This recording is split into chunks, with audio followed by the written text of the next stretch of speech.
So we're going to talk about strategy today.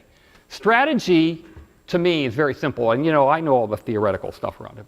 Somebody's got to articulate how you plan to win in your market. It's very, very simple to do and very complex to actually execute because people get all caught up in the marketing speak and the strategy speak. But what is your win plan? How are you going to win? What is Brady Hoke's game plan for how he's going to beat Virginia Tech? What is the game plan? And that's basically all you really need to do. Now, it's not consensus with the management team. CEO's has got to take input and decide on the strategy.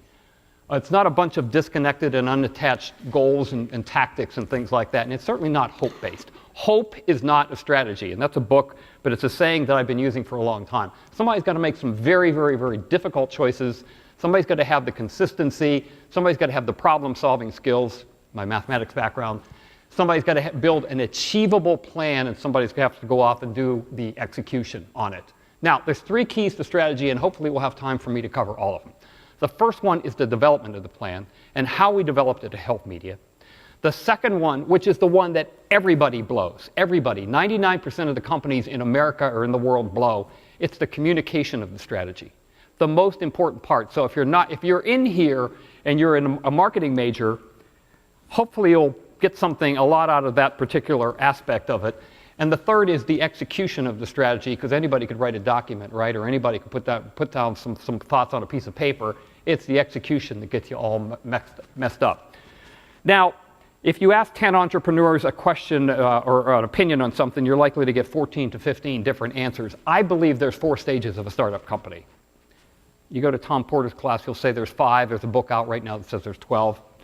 In my mind, there's 4 stages. There's the founder stage. The founder has an idea and goes off and builds either a prototype, a beta, or a 1.0 version of some kind of a product, whether it's a software product or an engineering product or a medical device or whatever it happens to be.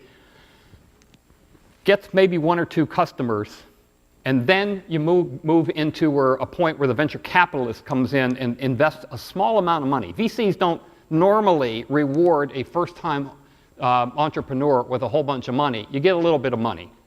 You get maybe $1 or $2 million. And now you're in survival mode. What the VC wants to know is this thing going to work? Here's some money. Show me that there is a market here.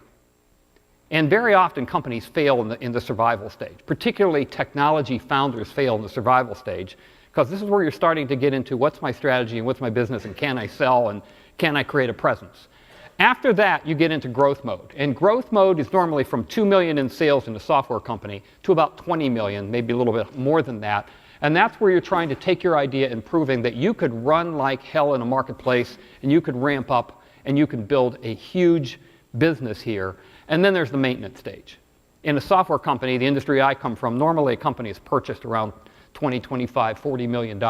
And the maintenance stage is some bigger company coming along and doing it, and I lose interest in companies at that stage.